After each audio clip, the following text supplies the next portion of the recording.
Knuckleheads, what's next for the great Dmitry Bivol, the great Buffalo? Because apparently Bivol means buffalo. I looked it up online. Don't quote me, but that's what I read. But what's next for this guy who just came off one of the best performances I've ever seen in boxing by beating Artur Beterbiev, a guy who, before the Buffalo, had never been 12 rounds in the professional ranks. A guy who had knocked out every single flesh and bone hominid placed before him in a professional boxing ring. It's absolutely ridiculous that not only did Dmitry Bivol go to 12 rounds, but beat this guy potentially twice, right? I know he didn't get the decision in the first fight, but a lot of people, I feel like more people felt Bivol won the first fight than they did Beterbiev. And this second fight, for me, even though I picked Beterbiev both times to win, I got to admit, I thought this second fight was much clearer, right? I had the first one to draw. This fight was clear for Bivol if you're looking at any type of boxing criteria with any sort of integrity. So what is next for this guy? I mean, do you do the trilogy with Artur Beterbiev? That's what it's looking like, right? And I think Beterbiev deserves it. He's had a fantastic career. He deserves another massive payday in Saudi Arabia and subsequently to ride off into the sunset, because at 40 years of age, knuckleheads, Beterbiev ain't getting younger and he ain't getting any better.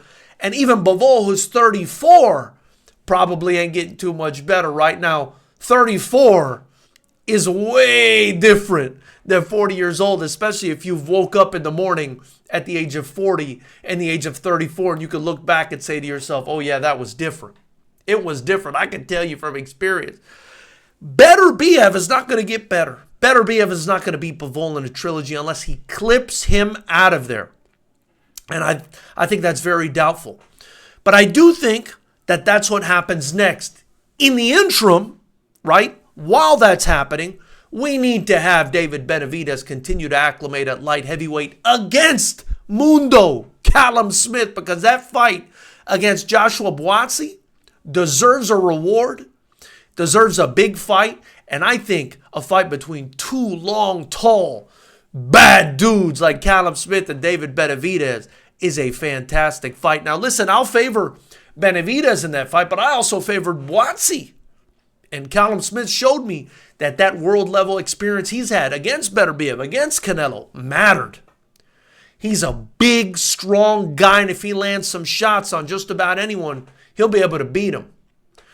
Callum Smith needs to happen versus Benavidez in the interim, and the winner should fight Dmitry Bivol. After that, knuckleheads, it's a money-grabbing free-for-all for Dmitry Bivol. After that, it's Canelo sweepstakes. If he wants to go up to cruiserweight and fight Jai Opetaia because they have the same promoter in Eddie Hearn, I'm fine with that. But whatever he wants to do with the career he's had, with the guy he just beat in the fashion he just beat him, whatever he wants to do after fighting the winner of Benavidez versus Callum Smith, which should be next, I'm open to it. I respect it, and I absolutely love it. He deserves big paydays after that. What do you think, knuckleheads, that the great Buffalo does? Does he fight Beterbiev next, or does he go a different route? He mentioned a bunch of different options in the post-fight press conference. Tell me what you think in the comment section below after you do that. Like this video, subscribe to this channel, and join Knucklehead Nation. Anything you guys spend here will help me continue to build this channel and drop daily content for you guys. We go live every Tuesday at 6 p.m. Pacific for the podcast. And we go live after all the big fights. Do not miss out. Join Knucklehead Nation, the greatest boxing fraternity for the truth, the whole truth, and nothing but the truth. I look forward to hearing what you guys have to say about this one. Subscribe and join the FightersRep. It'll be the best thing you ever did, Knucklehead.